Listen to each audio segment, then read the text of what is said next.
نحمده ونصلي على رسوله الكريم أما بعد فأعوذ بالله من الشيطان الرجيم بسم الله الرحمن الرحيم قال الله تبارك وتعالى في كلامه المجيد والفرقان الحميد وإن كنتم جنبا فطهروا قال رسول الله صلى الله عليه وسلم إن الله لا يستحيي من الحق فهل على المرأة الغسل إذا احتلمت قال نعم اذا رأت الماء۔ محمد فاروق عرف بابو تنولی اپنے چاہنے، دیکھنے، سننے والوں کے سامنے ایک مرتبہ پھر حاضر خدمت ہے۔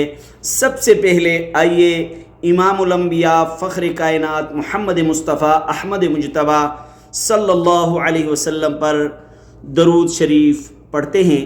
تو پڑھیے میرے ساتھ مل کر اللہم صلی علی محمد وعلی آل محمد کما صلیت علی ابراہیم وعلی آل ابراہیم انک حمید مجید۔ میں نے آپ کے سامنے محمد مصطفیٰ احمد مجتبیٰ صلی اللہ علیہ وسلم کی ایک حدیث پڑھی ہے، جس کے اندر ایک بہت ہی اہم موضوع کی طرف میں آپ کی توجہ دلانے کی کوشش کروں گا، اور میں آپ کو ایک بہت ہی اہم مسئلہ سمجھانے کی کوشش کروں گا۔ وہ میری مائیں بہنیں ہیں یا وہ مرد حضرات ہیں، اس مسئلے کو ضرور آپ سمجھیے۔ یہ دین اسلام کے مسائل ہیں، ان کے اندر کوئی شرم والی بات نہیں ہے۔ تو میں نے قرآن کی آیت پڑھی کہ وَإِن كُنتُمْ جُنُبًا فَطَّهَّرُوا، اگر تم جنبی ہو، حالت احتلام میں ہو، اگر مرد ہے اسے احتلام ہو جائے۔ احتلام کہتے ہیں نیند کی حالت میں ملاپ کے بعد منی کا شرمگاہ سے نکل جانا، اسے احتلام کہا جاتا ہے۔ اگر مرد کے اوپر کوئی ایسی حالت آ جائے تو اس پر غسل کرنا فرض ہے۔ اب سوال یہ پیدا ہوتا ہے، کیا عورت کو بھی احتلام ہو تو اس پر غسل کرنا فرض ہے؟ تو پھر ہم دیکھیں گے کہ نبی کریم صلی اللہ علیہ وسلم کا فرمان احادیث مبارکہ میں اس بارے میں کیا لکھا گیا ہے، کیا بولا گیا ہے، کیا فرمایا گیا ہے۔ تو میں نے آپ کے سامنے حدیث پڑھی، عن ام سلمہ ان ام سلیم وہی امرأۃ ابی طلحہ قالت، یہاں سے بات شروع کرتا ہوں، قالت یا رسول اللہ، کہنے لگی اے رسول اللہ، ان اللہ لا یستحی من الحق، اللہ و تبارک و تعالی حق بیان کرنے سے، حق بتلانے سے، حق سمجھانے سے شرم نہیں فرماتے۔ فرمایا فہل علی المرأة الغسل اذا احتلمت، کیا عورت کو جب احتلام ہو جائے تو اس کے اوپر غسل فرض ہے؟ نبی صلی اللہ علیہ وسلم سے پوچھا گیا کہ کیا عورت کو جب احتلام ہو جائے تو اس کے اوپر غسل فرض ہے، اس پر غسل فرض ہے؟ تو آپ صلی اللہ علیہ وسلم کا فرمان سنیے۔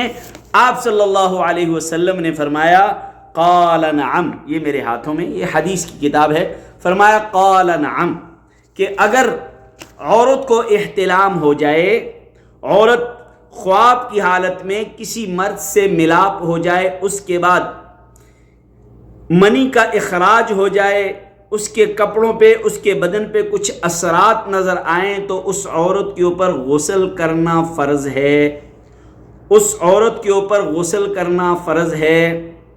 اگر اس عورت کے بدن پر کوئی اثرات نہیں ہیں، اگر اس کے بدن پر، اس کے کپڑوں پر کوئی اثرات نہیں ہیں، تو پھر لکھا ہے فتاوی ابن نوریہ نے، پھر اس میں لکھا ہوا ہے کہ اس کے اوپر غسل فرض نہیں ہے، اس کے اوپر غسل فرض نہیں ہے۔ تو مسئلہ یہ سمجھ آیا، جس طرح خواب کی حالت میں مرد کو احتلام ہو جائے تو غسل کرنا فرض ہے، اسی طرح خواب کی حالت میں عورت کو احتلام ہو جائے تو اس پر غسل کرنا فرض ہے۔ اس لیے یہ مسئلہ، یہ مسائل لوگ شرم کرتے ہیں، بیان کرنے سے شرم کرتے ہیں، پوچھنے سے شرم کرتے ہیں، تو یہ دین کے مسائل ہیں، دین کے مسائل ہیں۔ ان کو سیکھنا، ان کو سمجھنا سمجھانا یہ ہم سب پر فرض ہے۔ کیونکہ اگر آپ کو یہ نہیں پتا، آپ عورت ہیں، مسلمان عورت ہیں، آپ کے علم میں یہ بات نہیں ہے کہ احتلام ہونے کی صورت میں غسل فرض ہے، آپ ساری زندگی ناپاکی کی حالت میں گزاریں گی، آپ ساری زندگی ناپاکی کی حالت میں گزاریں گی۔ تو یہ بہت ہی اہم مسئلہ ہے، اس لیے آپ یہ سمجھ لیجئے کہ اگر مرد کو احتلام کی حالت میں غسل کرنا مرد پر فرض ہے، اسی طرح احتلام کی حالت میں عورت پر بھی غسل کرنا فرض ہے اگر اس کے بدن یا کپڑوں پر کوئی علامات نظر آئیں۔ امید ہے کہ یہ ویڈیو آپ کو بہت ہی زیادہ معلوماتی لگی ہوگی، بہت ہی زیادہ جو ہے نا یہ ویڈیو اہم ویڈیو ہے، تو اس کو جتنے بھی یوٹیوب دیکھنے والی بچیاں ہیں، مسلمان عورتیں ہیں، وہ سب اس ویڈیو کو سمجھیں، جتنے مرد ہیں وہ اس ویڈیو کو سمجھیں اور اپنے گھروں میں ان مسائل کو بتائیں، اپنے گھروں میں ان مسائل کو بتائیں۔ سرکار دو عالم صلی اللہ علیہ وسلم صحابیات کو یہ مسائل صحابیات کے ذریعے بتاتے ہیں، تو ہمیں بھی چاہیے کہ ہم ان مسائل کو سیکھیں۔